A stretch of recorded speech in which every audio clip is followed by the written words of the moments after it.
నమస్తే, welcome to burning topic. వినాశకాలే విపరీత బుద్ధి అంటారు. నేడు ప్రపంచం సరిగ్గా అదే స్థితిలో ఉంది. ఒకవైపు పశ్చిమాసియాలో ఇరాన్, ఇజ్రాయెల్ మధ్య రాజుకున్న నిప్పు, మరోవైపు అగ్రరాజ్యం అమెరికా హెచ్చరికలు. అణుకేంద్రాలపై దాడులు జరిగితే ఏం జరుగుతుంది? అసలు ప్రపంచ దేశాల దగ్గర ఉన్న ఆ 12,000 అణుబాంబులు ఒకేసారి పేరితే ఈ భూమి మీద రేపు అనేది ఉంటుందా? మానవ నాగరికత మనుగడ సాధ్యమేనా? ఈ బీభత్సాన్ని కళ్లకు కట్టే ప్రత్యేక కథనం మీకోసం.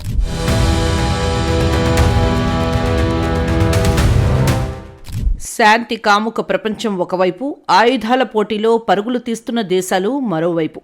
ప్రస్తుతం మన భూగోళం ఒక అగ్ని పర్వతం మీద కూర్చొని ఉంది. అది ఎప్పుడు పేలుతుందో ఎవరికీ తెలియదు.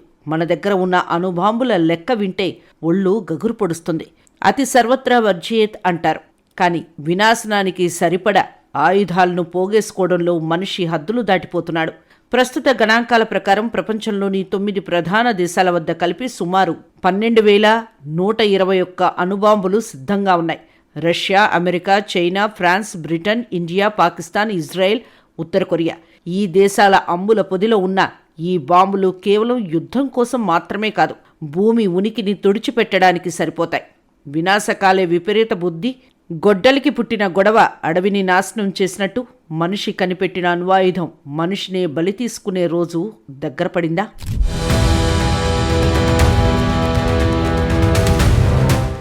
ఈ 12,121 బాంబుల్లో సింహభాగం రష్యా, అమెరికా దేశాల వద్దే ఉన్నాయి. ప్రశ్న యుద్ధం కాలం నుండి మొదలైన ఈ ఆయుధాల పోటీ నేటికీ తగ్గలేదు. రష్యా వద్ద అత్యధికంగా దాదాపు 5,500 పైగా అణ్వాయుధాలు ఉంటే అమెరికా 5,000 మార్కును అందుకుంటోంది. చైనా వేగంగా తన అణు సామర్థ్యాన్ని పెంచుకుంటూ 3వ స్థానానికి దూసుకొస్తోంది. మరోవైపు భారత్, పాకిస్తాన్ వంటి పొరుగు దేశాలు తమ భద్రత కోసం అణుశక్తిని నమ్ముకుంటున్నాయి. ఇజ్రాయెల్ అధికారికంగా ప్రకటించకపోయినా వారి వద్ద గణనీయమైన అణుశక్తి ఉందని ప్రపంచానికి తెలుసు. ఇక ఉత్తర కొరియా ఎప్పుడు ఏ బటన్ నొక్కుతుందోనని ప్రపంచం భయంతో వణికిపోతోంది.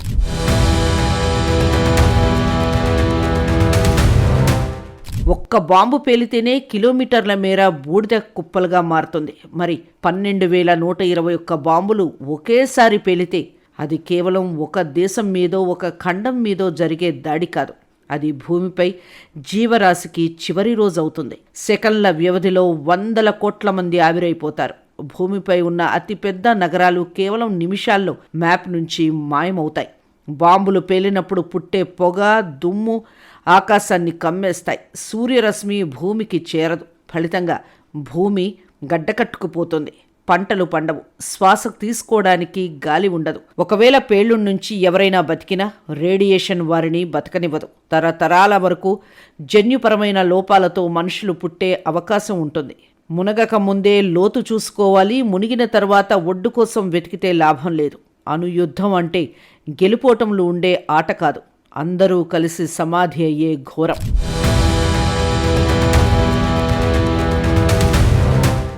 మొదటి నిమిషం సూర్యుడి కంటే 1000 రెట్లు వేడి.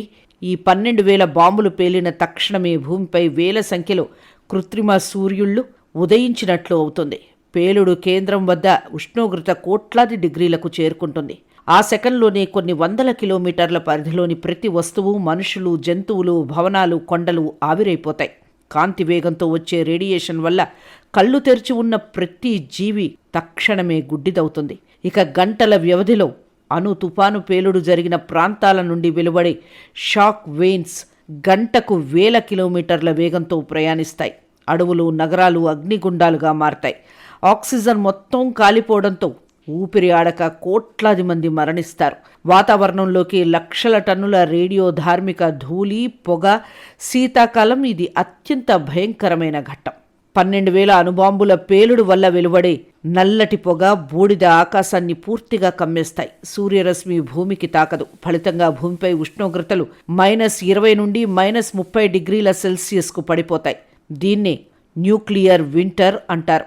సూర్యరశ్మి లేక మొక్కలు చనిపోతాయి. కిరణజన్య సంయోగ క్రియ ఆగిపోతుంది. పంటలు పండవు.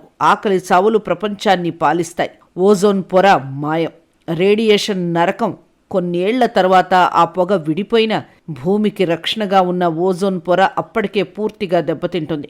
అప్పుడు నేరుగా వచ్చే అల్ట్రావైలెట్ కిరణాలు భూమిపై ఉన్న కొద్దిపాటి జీవరాశిని కూడా క్యాన్సర్ వంటి వ్యాధులతో అంతం చేస్తాయి.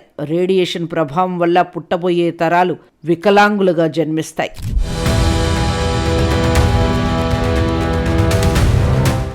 అంతర్జాతీయ ఒప్పందాలు ఎన్ని ఉన్నా దేశాల మధ్య నమ్మకం రోజురోజుకు తగ్గిపోతోంది. ఉక్రెయిన్ రష్యా యుద్ధం, మధ్యప్రాచ్యంలో ఉద్రిక్తతలు అణుయుద్ధ భయాన్ని మళ్లీ తెరపైకి తెచ్చాయి.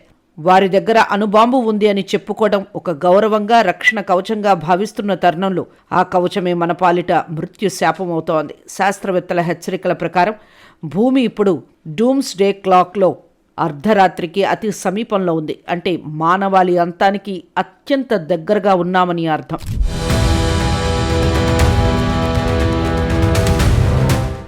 ప్రస్తుతం ఇరాన్ ఇజ్రాయెల్ మధ్య జరుగుతున్న ఘర్షణలో అమెరికా నేరుగా ప్రమేయం కలిగి ఉంది.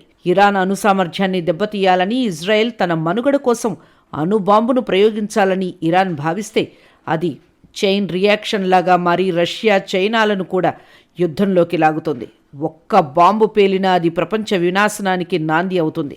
12,000 అణుబాంబులు పేలితే భూమి ముక్కలు కాకపోవచ్చు, కానీ భూమిపై జీవం ముక్కలవుతుంది. మనిషి నిర్మించుకున్న నాగరికత బూడిదలో కలిసిపోతుంది. ఆల్బర్ట్ ఐన్స్టీన్ ఒకసారి అన్నట్లు, 3వ ప్రపంచ యుద్ధం ఏ ఆయుధాలతో జరుగుతుందో నాకు తెలియదు, కానీ 4వ ప్రపంచ యుద్ధం మాత్రం రాళ్ళు రప్పలతో జరుగుతుంది. అంటే అణు యుద్ధం తర్వాత మిగిలేది కేవలం రాతి యుగం మాత్రమే. శాంతి ఒక్కటే మానవాళిని కాపాడగల ఏకైక మార్గం.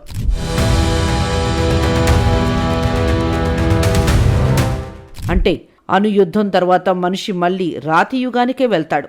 అక్కడ గెలవడానికి దేశాలు ఉండవు, పాలించటానికి రాజులు ఉండరు.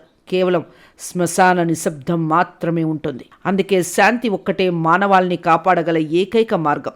యుద్ధం కాదు, సమాధానమే పరిష్కారం కావాలి. అణు ఆయుధాలు మనల్ని రక్షించటానికి కాదు, మనల్ని మనం అంతం చేసుకోవడానికి సిద్ధం చేసుకున్న మృత్యుపాశాలు.